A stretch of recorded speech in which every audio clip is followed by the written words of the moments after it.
ప్రధానంగా fee reimbursement విడుదల చేయాలని చెప్పి, బకాయిలు విడుదల చేయాలని చెప్పి, పాత పద్ధతిలోనే ఫీజుల రియంబర్స్మెంట్ పథకాన్ని అమలు చేయాలనే ప్రధాన డిమాండ్తో చాలా కాలంగా మేము పోరాటం చేస్తున్నాం.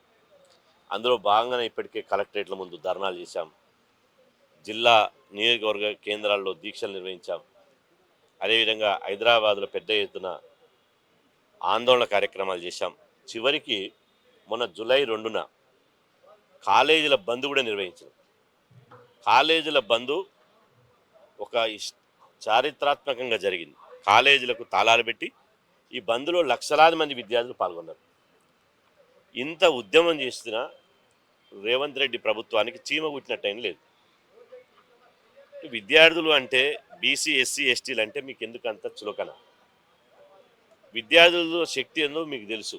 విద్యార్థులు తలుచుకుంటే బెర్లిన్ గోడలు కూలిపోయినాయి. విద్యార్థులు తలుచుకుంటే బంగ్లాదేశ్లో పాలకులు పారిపోయి విదేశాల్లో తలదాచుకుంటారు. ఇదే విద్యార్థులు యువజనులు తలుచుకుంటే నేపాల్లో తరిమి కొడితే ఇలా అక్కడున్న ప్రధానమంత్రులు, మంత్రులంతా తలదాచుకోవడానికి ఇంటి దగ్గరికి విమానాలు తెప్పించుకొని పారిపోయారు. నువ్వు తెలంగాణ తెచ్చుకుంది ఎవరి కోసం? ఏ విద్యార్థుల బలిదానాలతో తెలంగాణ వచ్చిందో ఆ విద్యార్థులకే షెడగోపం పెడితే ఎట్లా?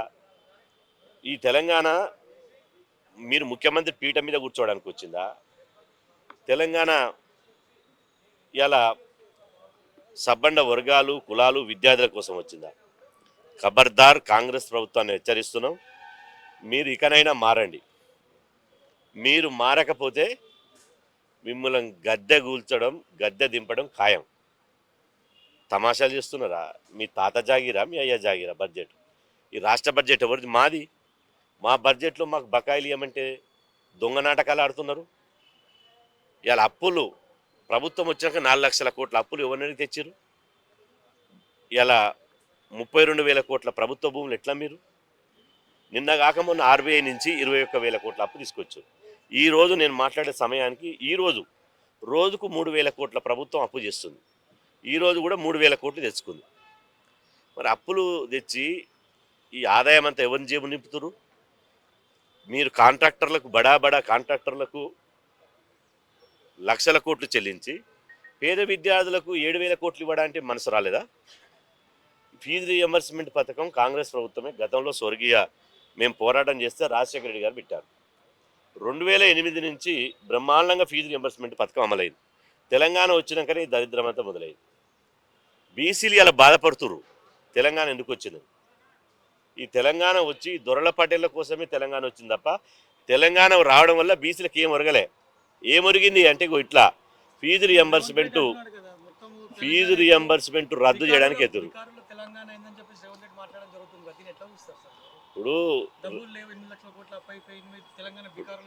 ఇప్పుడు తెలంగాణలో మమ్మల్ని కోసిన రూపాయి లేదంటుడు. కోసిన రూపాయి లేనప్పుడు రేజింగ్ తెలంగాణ ఎక్కడిదిగా?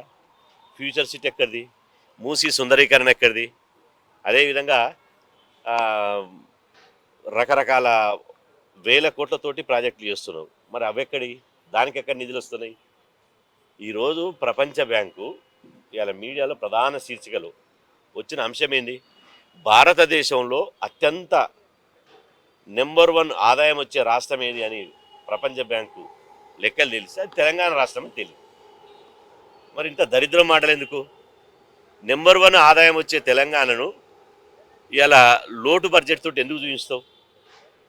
అంటే కాంట్రాక్టర్ల జేబులు నింపి మీకు కమిషన్లు వస్తే తప్ప ఫీజు రియంబర్స్మెంట్ నిధులు వేయదు. ఫీజు రియంబర్స్మెంట్ విడుదల చేస్తే రూపాయి కమిషన్ రాదు, పేద విద్యార్థులకు పోతుంది. ఇవాళ ఫీజు రియంబర్స్మెంట్ రాక 9 మంది విద్యార్థులు ఆత్మహత్యలు చేసుకున్నారు. ఈ పాపం ఎవరిది? ఈ పాపం ఇప్పుడు అని కూడా 3 ఏళ్ళు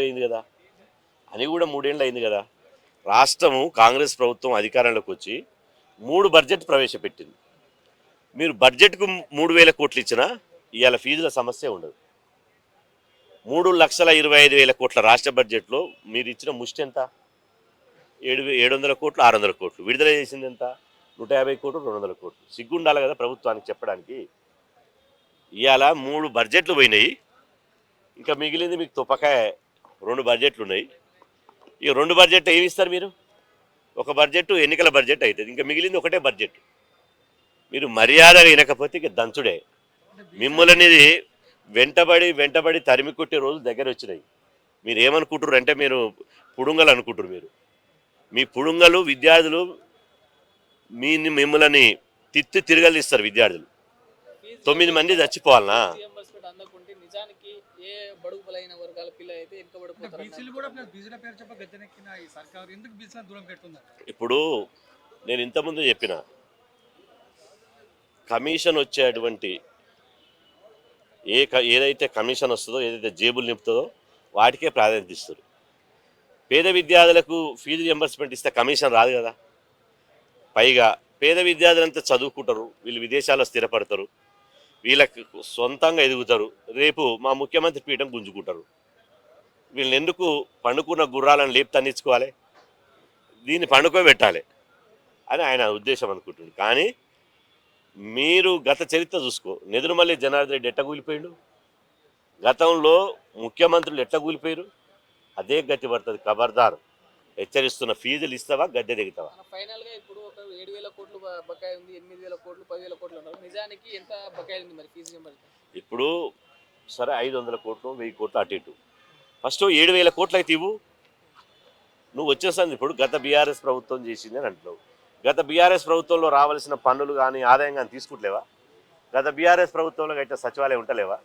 గత బీఆర్ఎస్ ప్రభుత్వంలో కట్టిన ప్రగతి భవన్లు ఉంటలేవా? ఇవాళ అన్ని నంగనాచి మాటలు, డొంక తిరుగు మాటలు, దొడ్డిదారిన మాటలు, చేతగాని మాటలు, ఈ మాటలు బంద్ చేయి. తెలంగాణ పోరాటం కొత్త కాదు. తెలంగాణలో విద్యార్థులు అందుకనే రేపు 20 తారీఖు నాడు మిలియన్ మార్చ్ తరాలో చలో హైదరాబాద్ పిలిపించినాం. రేపు మిలియన్ మార్చ్ నాడు విద్యార్థుల సత్తా ఏందో ఈ ప్రభుత్వాన్ని రుచి చూపిస్తాం.